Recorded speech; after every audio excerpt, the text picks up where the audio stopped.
बिस्मिल्लाहिर्रहमानिर्रहीम। अस्सलाम वालेकुम डियर स्टूडेंट्स, मैं हूं आपका फिजिक्स टीचर आतिफ वकास और इस लेक्चर में हम बात करेंगे इलेक्ट्रिक पावर की। स्टूडेंट्स, इलेक्ट्रिक पावर क्या होता है, इसकी डिफिनीशन क्या है और इसका मैथमेटिकल फॉर्म क्या है, ये हम एक्सप्लेन करेंगे और फिर हम जाएंगे इलेक्ट्रिकल एनर्जी पे। पावर और इलेक्ट्रिकल एनर्जी के दरमियान जो रिलेशनशिप बनती है वो डिस्कस करेंगे और एंड में हम maximum power transfer theorem explain करेंगे। तो सबसे पहले electric power. Electric power is the rate at which electric work is done by EMF source in maintaining electric current in the circuit is called electric power। वो rate कि जिस rate से circuit के अंदर एनर्जी कंज्यूम हो रही है या वो रेट कि जिस रेट से सर्किट को एनर्जी मिल रही है उसे पावर कहते हैं। आमतौर पे पावर की डिफिनीशन आप जानते हैं कि power is work done per unit time, और you can say power is rate of change of energy. अब एनर्जी जो है एक फॉर्म से दूसरे फॉर्म में चेंज हो सकती है। इस केस में एनर्जी का मतलब इलेक्ट्रिकल एनर्जी होगा। अब वर्क जो होगा वो वर्क चार्जेस के ऊपर वर्क होगा कि सर्किट के अंदर जो चार्जेस मूव करते हैं, जो फ्लोट करते हैं, उन चार्जेस के ऊपर ईएमएफ सोर्स कितना वर्क करती है। तो उस वर्क डन को अगर हम टाइम कंज्यूम्ड के ऊपर डिवाइड करेंगे तो हमें जो मिलेगा दैट इज पावर। पावर जो है इसका मैथमेटिकल फॉर्म आप निकाल सकते हैं यहां से। Power is work done per unit time. V is equal to W by Q, यानी वोल्टेज के मुतालिक आप जानते हैं कि ये work done per unit charge है। वोल्टेज या पोटेंशियल ड्रॉप या potential difference, that is work done per unit charge. या इसको रीअरेंज कर लें तो W is charge multiplied with the voltage. अब अगर वर्क की जगह मैं ये सब्स्टिट्यूट कर लूं तो मेरे पास इक्वेशन 1 जो है ये आ जाएगा, इक्वेशन 2 बन जाएगा, and that is QV divided by time. Now here once again you can see that Q by T is current. If I substitute it, I get P is equal to IV. So students, power is the product of current and voltage in a circuit. And now if you want to change it to current and resistance, you can just substitute V is equal to IR. अगर आप V की जगह IR substitute करते हैं तो आपके पास dissipated power का formula आ जाता है, दैट इज I²R। कभी कभी क्वेश्चन इस तरह आ जाता है कि जिसमें आपको वोल्टेज मालूम होती है, रेजिस्टेंस मालूम होती है और आपने सर्किट का पावर फाइंड करना है। तो ऐसे केस में हम क्या करते हैं, इस I² की जगह अगर आप सब्स्टिट्यूट कर ले, चूंकि आप जानते हैं कि V is equal to IR, तो यहां से I हो जाता है V divided by R, and if you take its square you get V² divided by R²। और जब ये वहां पर सब्स्टिट्यूट करते हैं तो हमें क्या मिलता है, V² डिवाइडेड बाई R, क्योंकि ऊपर का R उसके साथ कैंसिल हो जाता है। तो ये 3 फार्मूले आप याद रखेंगे पावर के, जो डिफरेंट केसेस में हम यूज करेंगे। इसके बाद हम डिस्कस करते हैं पावर की यूनिट्स।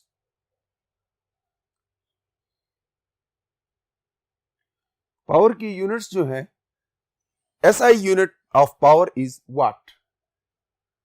1 वाट किस चीज की इक्वल होता है, चूंकि इट इज एनर्जी पर यूनिट टाइम और वर्क पर यूनिट टाइम, इसलिए 1 वाट को डिफाइन करने के लिए इट्स 1 जूल एनर्जी पर second.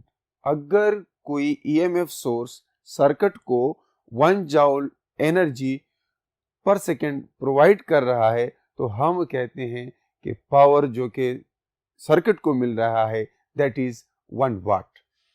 So it is 1 joule per second. एक लार्जर यूनिट ऑफ पावर जो है दैट इज हार्स पावर, और 1 हार्स पावर इज 746 वाट। तो अक्सर हार्स पावर में क्वेश्चन आ जाता है तो आप इसको 746 वाट की इक्वल लेंगे। अगर वाट में आ जाता है उसको आप हार्स पावर में कन्वर्ट कर सकते हैं, हार्स पावर में आ जाए तो उसको आप वाट्स में कन्वर्ट कर सकते हैं using this simple relationship between these two. अगर तो वो हार्स पावर्स में है, आपने वाट में कन्वर्ट करना है, सिंपली मल्टीप्लाई इट विद 746। और अगर वो वाट्स में है और आपने उसको हार्स पावर्स में कन्वर्ट करना है, you just need to divide it by 746. And then there is important thing, that is electrical energy. In physics we are always interested in the energy because physics is the branch which deals with matter and energy and their mutual relationship. So हर जगह पर हमें किसी न किसी तरह से energy की relationship निकालनी होती है। इस केस में एनर्जी की रिलेशनशिप बड़ी सिंपली हम बड़ी आसानी से निकाल सकते हैं।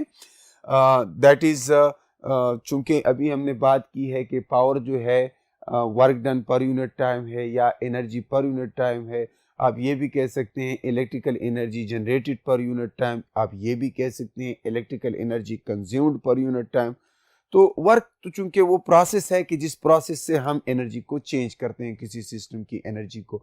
तो अगर हम कहते हैं कि रेट ऑफ पावर, तो यही मतलब है कि rate of change of energy.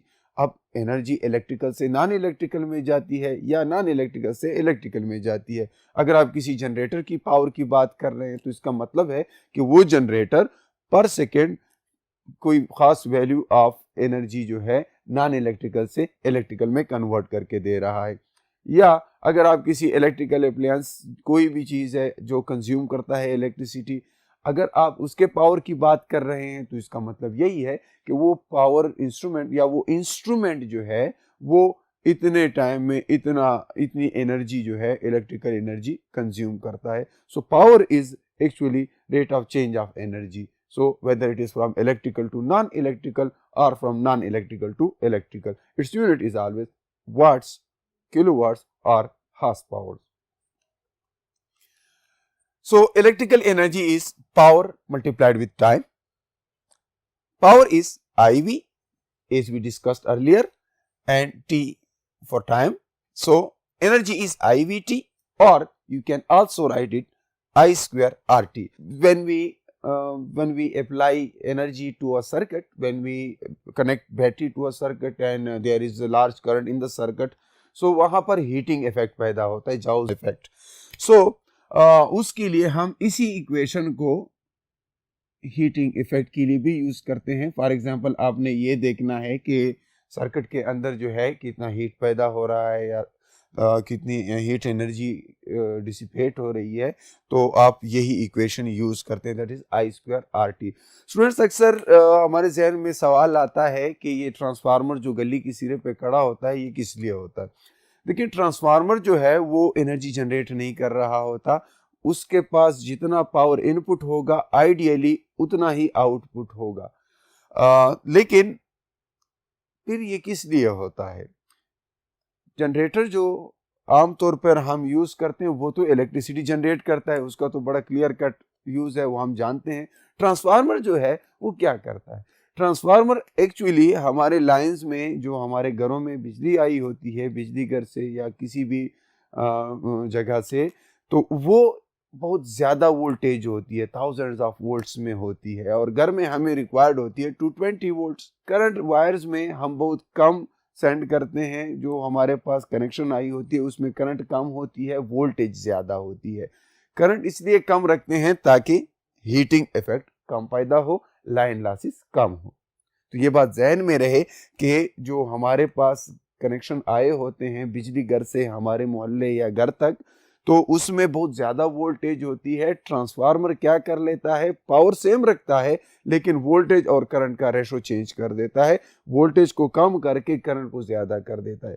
अच्छा, करंट हमने वायर्स में इसलिए कम सेंड किया होता है, करंट को हम इसलिए कम रखते हैं ताकि हीटिंग इफेक्ट कम पैदा हो, क्योंकि it is proportional to the square of current. तो लाइन लॉसेस कम करने के लिए हम ये करते हैं।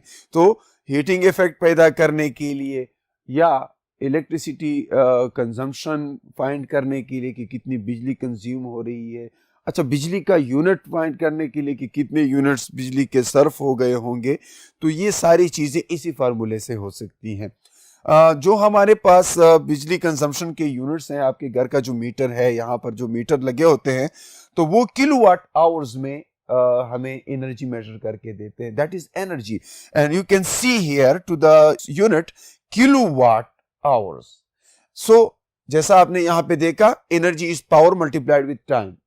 आपने पावर को किलोवाट्स में लेना है और टाइम को आवर्स में लेना है. आप कैलकुलेट कर सकते हैं कि या एस्टिमेट एटलीस्ट लगा सकते हैं कि आपके घर का बिजली का बिल क्या होगा. फॉर एग्जांपल, आपके घर में 10 पंखे हैं. अब हर एक पंखे का पावर आपने चेक करना है, उसको 10 से मल्टीप्लाई कर दो, ये आपके पास टोटल पावर आ जाएगा. अगर तो आप इसको किलोवाट में कन्वर्ट करते हैं तो ठीक है, अगर किलोवाट में नहीं करते, सिर्फ वाट में ही रखें. फॉर एग्जांपल 10 पंखे हैं और हर एक पंखे का 100 वाट है, तो आपके पास 1000 वाट टोटल पावर आ गया. फिर आपने ये देखना है कि वो पंखे दिन में कितना चलते हैं. अगर तो 3 घंटे चलते हैं, 4 घंटे चलते हैं, 5 घंटे चलते हैं, तो आपने उस टोटल पावर को उस टाइम के साथ मल्टीप्लाई करना है. लेट सपोज मैं कहता हूं 5 घंटे वो चलते हैं, तो 1000 वाट के पंखे 5 घंटे चलते हैं. सो 1000 वाट जो है दैट इज 1 किलोवाट. ठीक है, और 5 घंटे चलते हैं रोजाना, so that is for 1 day. महीने में 30 दिन होते हैं, 3 5 are 15, सो 150 आवर्स 1000 वाट की कोई चीज लगातार चलती रहे, तो उसका बिजली का बिल कितना आएगा, कितने यूनिट्स वो कंज्यूम करेगा, वो इस फार्मूले से हम फाइंड कर सकते हैं. आपने क्या करना है, सिंपली सारे जितने भी आपने चीजें लगाई हुई हैं जो बिजली कंज्यूम कर रही हैं, उन सब का पावर यहां पे लिखना है, टोटल वाट्स में लिखें, बेशक वाट्स में लिखें. और फिर कितने टाइम तक वो जो है आपके वो जो एप्लायंसेस हैं वो चलते हैं, वो टाइम लिखना है, आवर्स में लिखना है. और फिर उनको आपस में मल्टीप्लाई करके 1000 में डिवाइड करें. 1000 पे मैंने इसलिए डिवाइड किया है कि मैंने वहां पर वाट को किलोवाट में चेंज नहीं किया. इस तरह से आपके वो वाट्स किलोवाट्स में चेंज हो जाएंगे और आपका जो यूनिट होगा 1 किलोवाट आवर होगा, जो कि बिजली का एक यूनिट होता है. तो kilowatt hour is unit of energy that is used commercially for billing and things like that. Now, it's very important theorem about the circuits, powers, maximum power transfer theorem. We move to it. So, dear students, maximum power transfer theorem क्या है? Maximum power transfer theorem का मतलब यह है कि EMF source से circuit को कब ज्यादा से ज्यादा पावर मिलेगा. सोर्स कब ज्यादा से ज्यादा पावर सर्किट को ट्रांसफर करेगा. देखें, पावर आप जानते हैं I²R है. अब यहां पर इस डायग्राम को जरा देखें. यहां पर एक बैटरी है जो रेड ब्लॉक से मैंने डिनोट की है, ये एक बैटरी है. इसके अंदर ईएमएफ सोर्स और इंटरनल रेजिस्टेंस ये दोनों मैंने शो किए हैं. इंटरनल रेजिस्टेंस फिजिकली इस तरह नहीं होता, लेकिन चूंकि कोई भी बैटरी, कोई भी ईएमएफ सोर्स 100% एफिशिएंट तो होता नहीं है. ईएमएफ सोर्स के अंदर क्या होता है, नॉन इलेक्ट्रिकल एनर्जी से इलेक्ट्रिकल एनर्जी बन रही होती है. अगर तो वो एक जनरेटर है तो मैकेनिकल से इलेक्ट्रिकल बना रहा है, अगर कोई बैटरी है तो केमिकल से इलेक्ट्रिकल बना रहा है, या कोई भी सोर्स हो ईएमएफ का, वहां पर नॉन इलेक्ट्रिकल एनर्जी से इलेक्ट्रिकल एनर्जी बनती है. तो ऑब्वियसली आप ये जानते हैं कि कोई भी सिस्टम फिजिक्स के अंदर जो हम पढ़ते हैं रियल लाइफ में, कोई भी सिस्टम आइडियल नहीं होता, कुछ ना कुछ लॉसेस होते हैं. तो उन लॉसेस को ध्यान में रखते हुए हम कहते हैं कि बैटरी के अंदर कोई इंटरनल रेजिस्टेंस होता है जिसके अक्रॉस वोल्टेज ड्रॉप हो जाता है.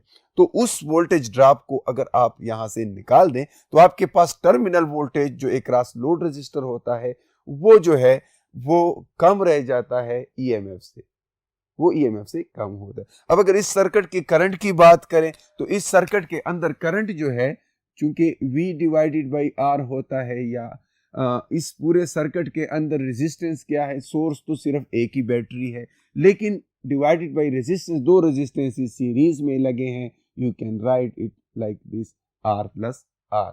This current is when substituted here, आपको क्या मिलता है, ये इक्वेशन मिल जाती है। स्क्वायर मैंने इन दोनों के ऊपर अलग अलग लिखा है, ऊपर एप्सिलॉन का स्क्वायर या ई का स्क्वायर, ये ईएमएफ को डिनोट करता है। एनर्जी से डिफरेंट लिखने के लिए मैंने इसको ई एप्सिलॉन से डिनोट किया है, अदरवाइज ये फिर कंफ्यूज करता है कि एनर्जी की बात हो रही है या ईएमएफ की। तो पावर इज इक्वल टू, जब ये सब्स्टिट्यूट कर लेते हैं, E square divide by R plus R. यहाँ पर मैंने थोड़ा सा इसके साथ अलजेब्रा किया है। वजह क्या है, मैं मैक्सिमम पावर की मैथमेटिकल फॉर्म लेके आना चाहता था, तो मैंने क्या किया, इसके अंदर 2r r और -2r r ये ऐड और सब्ट्रैक्ट किया, और इसके बाद हमारे पास ये सिंपल सी इक्वेशन आ गई। So I can write this equal to this. तो यहाँ पर इसकी जगह मैं क्या लिखता हूँ, r minus R whole square plus 4r। और जब मैं ये कहूँ कि जब एक्सटर्नल रेजिस्टेंस इंटरनल रेजिस्टेंस के इक्वल हो जाए, तब सर्किट को मैक्सिमम पॉसिबल पावर ट्रांसफर होता है। देखें, इस ग्राफ को जरा आप लोग देखें तो आपको एक चीज नजर आ जाएगी। देखें, ये पावर है और ये रेजिस्टेंस है। पावर का यूनिट वाट्स और रेजिस्टेंस का यूनिट ओहम आप जानते हैं। जो अब देखें, ये वेरिएबल रेजिस्टर है, इस वेरिएबल रेजिस्टर की वैल्यू में चेंज करता जाऊं, ये वोल्टेज है, यहां पर हमें वोल्टेज का इसके अक्रॉस जो है पोटेंशियल ड्रॉप का पता चल सकता है। ये एम्पियर मीटर है या एम मीटर है जो कि हमें करंट के मुतालिक इंफॉर्मेशन देता है। अब देखें, आर की वैल्यूज में चेंज कर रहा हूं। अब आर की वैल्यूज चेंज होंगी तो साथ में पावर चेंज होगा, क्योंकि यहां से मुझे V मिलेगा, यहां से मुझे करंट मिलेगा, IV को मल्टीप्लाई करूंगा, मेरे पास पावर की कुछ वैल्यूज आएंगी। अगर मैं पावर की उन वैल्यूज को इधर ड्रा करूं, यानी इस लाइन पर, ठीक है, और जो ओहम्स मैं चेंज कर रहा हूं रेजिस्टेंस, उनकी वैल्यूज को यहां पे लिखूं, तो देखिए एक वैल्यू आ जाती है रेजिस्टेंस की, उस वेरिएबल रेजिस्टर के जो हम चेंज कर रहे हैं, एक वैल्यू आ जाती है कि जहां पर पावर अपने मैक्सिमम को पहुंच जाता है। और जब पावर अपने मैक्सिमम को पहुंच जाता है तो उससे मजीद ज्यादा पावर सर्किट को मिल ही नहीं सकता। और अगर देखा जाए तो ये वो रेजिस्टेंस होती है जो कि इंटरनल रेजिस्टेंस के इक्वल होती है। तो इस तरीके से हम क्या कर सकते हैं, इस थ्योरम को इस्तेमाल करते हुए हम किसी भी बैटरी का इंटरनल रेजिस्टेंस कैलकुलेट कर सकते हैं। हम क्या करेंगे, सिंपली बैटरी उठाएंगे, बैटरी के साथ कोई भी वेरिएबल रेजिस्टर कनेक्ट करके उसके साथ इस तरह वोल्ट मीटर और एमीटर लगाएंगे। वोल्ट मीटर और एमीटर इसलिए लगाते हैं ताकि हमें पावर कैलकुलेट करने के लिए वैल्यूज मिले। तो P is equal to IV है ना, तो हमें हर दफा मैं जब रेजिस्टेंस चेंज करूंगा, मुझे एक करंट की वैल्यू मिलेगी, एक वोल्टेज की वैल्यू मिलेगी, मैं उसको नोट करता जाऊंगा, उसको मल्टीप्लाई करके उससे पावर कैलकुलेट करूंगा। वो वैल्यूज इस ग्राफ पर मैं ड्रा कर लूं, पावर और रेजिस्टेंस के बीच जो ग्राफ मैंने ड्रा किया है, और इस तरीके से मुझे खुद ब खुद पता चल जाएगा कि एक वैल्यू आ जाती है जहां पर जो है पावर मैक्सिमम आ जाता है। मैं फौरन समझ जाऊंगा कि ये जो रेजिस्टेंस की वैल्यू है, यही वो इंटरनल रेजिस्टेंस है उस बैटरी का। सो डियर स्टूडेंट्स, यहां पर आप लोगों ने नोटिस किया कि जब R और R आपस में सेम हो जाएंगे, ये पार्ट 0 हो जाएगा, क्योंकि R माइनस R इज 0, और हमारे पास ये टर्म रह जाएगी E square divided by 4R, and that is the maximum power that can be transferred to a circuit by any EMF source, and this is called maximum power transfer theorem. Remember, maximum power is transferred when the load resistor is equal to the internal resistor, और इसको हम किसी भी battery के internal resistance को calculate करने के लिए यूज भी कर सकते हैं एक्सपेरिमेंटली। तो उम्मीद है स्टूडेंट्स आपको आज के ये टॉपिक समझ आ गए होंगे। नेक्स्ट टॉपिक में इंशाल्लाह फिर मिलेंगे, तब तक के लिए अपना बहुत सारा ख्याल रखिए। अल्लाह हाफ़िज़।